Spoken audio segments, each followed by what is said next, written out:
Tom, can we just get an update on where some people are at, like Luke Brown and Tom Lynch and whoever else might have been concerned? Yeah, so it's obviously really early in the week. Tommy's been doing some training, but we waited on the medicos to give him the full clearance to get back into full training. And the rest of the guys will just start their preparation this week, so it's a bit early to say with those guys. Tommy's still got headache? I think he's going all right. But the medicos haven't cleared him 100% to get back into full training yet. So we'll wait and see. With that sort of thing, how long in your experience does it normally take? I've never had it, so I don't know. No, but it's obviously it's a significant condition. So we're just totally backed by the medicos. They'll make the call, but he has started some training, so he's on the road to recovery, which is really good. The fact the game is in Darwin on Saturday with the humidity and stuff, does that come into any sort of consideration with Tommy and whether he plays or not? No, not really. No, I think it'll just be a case of when he's ready to complete full training, then he'll be available. But until then, we really, from a coaching perspective, we haven't got any control over that at all. But the conditions, no. What about Luke Brown? He caught a bit of a knock to his knee on Friday night. Yeah, no, I think he'll be available, mate. So, but as I say, it's Monday and there's a fair bit to get through yet. So the other one was Tex Walker. I think Don in his press conference said he had a bit of a poke in the eye and was going to get looked at by the club doctor. Yeah, no update for you other than to say that he looked all right at recovery. So I think he'd be 100%, mate. In terms of form wise, how have you assessed Scott Thompson's return? So yeah, it was great for Tomo to be back part of it. He played a role, contributed to a really good win. First game for the season, so it's obviously, regardless of whether you played one game or 307 or 8, there's a step up from SANFL to AFL. But it was great that he was able to be back involved with the group, and obviously it adds to our midfield depth. So that was really pleasing. Considering what happened to Rory Sloane last time against Melbourne, does he come into greater consideration because of the role he could play? No, he's just... With that Melbourne tactic? Yeah, I think, look, obviously Sloaney's contended with that for a fair while now in terms of the tagging, and I think it's great for him that he's working through that. That's part of his education and growth to be able to manage that. But in terms of the rest of the team, we need them to play their roles. So there's times to help Sloaney out, but there's also times for him just to get on and get the job done, which I thought he did really well on the weekend. So you've had an insight as to how Melbourne... G'day, mate. ...has dealt before with Sloane and the hard tags they put on him.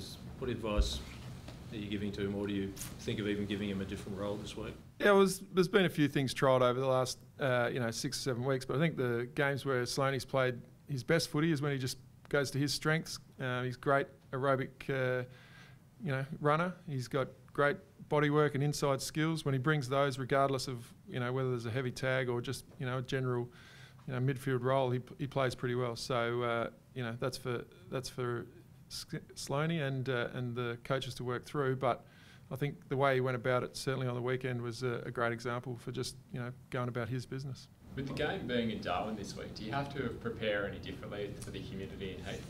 Yeah, certainly this it might be a little bit slippery, so that's something to take into consideration. But we've played reasonably well in the wet over the last over the season, so that's probably a factor in terms of your ball handling. But we'll get a bit of a run up there late in the week and then go about it. So that's probably the only thing to consider. Doc, any concerns about the former Wayne Miller? He's been pretty quiet, and I suppose as a young player, second-year player, is there a thought of maybe giving him a rest or putting him back in the sample to build his confidence? Yeah, I thought what he did, he didn't have huge possessions, but some of the quality of what he produced on the weekend I thought was really good. So, obviously we'd like him to get more footy, but having said that, sometimes those roles aren't high possession roles, but when you do get the ball, you need to make the most of it, and that's what he does beautifully. I love seeing the ball in Wayne's hands. So I think physically he's tracking really well. So we just, I envisage that he pushes on. Do you anticipate Hugh Greenwood will come straight back into the side this week? Yeah, so selection will be Thursday night. So that'll be a good question on Friday. But his form has been really solid. Obviously he didn't play on the weekend, but I think we're just conscious of making sure that we've got a squad of players that are in good form going into the back of the end of the season, and he's clearly going to be part of that. He's demonstrated a capacity to play at AFL level. Selection will be what selection is, but yeah, he's going well. And should we expect more players as we go through the year to, I guess, be rested for that week? I know it's sort of first year in the AFL. Yeah, I think it's case by case. I think we want to make sure that, as I said, we've got a squad in really good form and really good health. So if players are under duress, then they may not play. But if they're physically right to go, then you just play them. But there are certain circumstances with younger guys. Hugh's not that young. He's an athlete that's played other sports. So but in terms of his AFL experience, he is only in his first AFL season. Taylor Walker's bump. Do you just see that as a bit of misfortune, a football incident? I think so. Yeah, it looked like he was trying to shepherd the ball through, and and obviously afterwards he was clearly, there was no intent. So we'll see. Be surprised if he got weeks for that. I would be. How you rate Melbourne? They obviously did one on you last time, and is there a bit of talk of you can't lose to the same team twice in a season?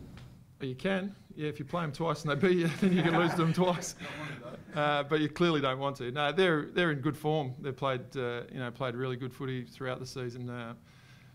It's such an even year, but they're one of the teams that have shown a really reasonably consistent form line. So we were ready for a great challenge. And yeah, they got us last time. That's okay. We'll front up and try and put in a performance which gives us a chance to win.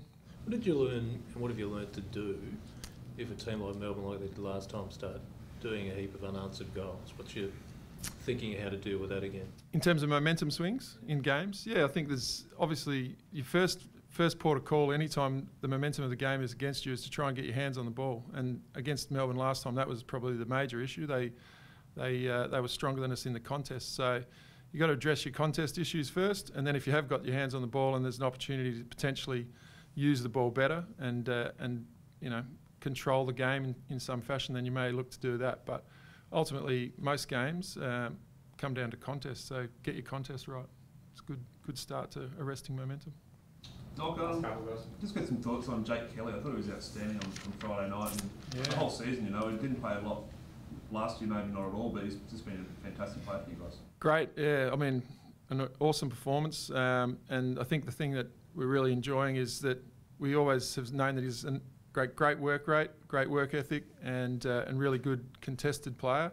But his composure with the ball now is just at a new level. He's sort of offensively, he's becoming part of it, really good part of our ball movement out of the back half. So Jake's a great story for us. He's, as I said, his work ethic from the moment he walked into the club has been outstanding, and now we're getting the reward for that. So a really good story for the footy club. I know you likely already were asking this, but can I just get an update on Lynchy and Luke Brown, and they're both their chances of playing this week? Yeah, so Tom's done some training. We're waiting on the medicos, which is, as we discussed with the rest of the guys, and the others we'll wait and see. It's a bit early in the week to be 100% sure for that one. All good, guys. Thank you. Matthew, you watch ruckman pretty closely. That's your forte. That's my go, yeah. Best at the moment. If you were to pick an all-Australian ruckman, who would you I don't know, mate. I don't have that. I don't have that problem. I just sort of front up to the one that's coming up. Max Gawn's pretty good ruckman. We play him this week, and he's got sort of 3 weeks back in the system. I think he had obviously that long layoff, but he's getting back that conditioning and that fitness, which will allow him to perform at the level we know he can.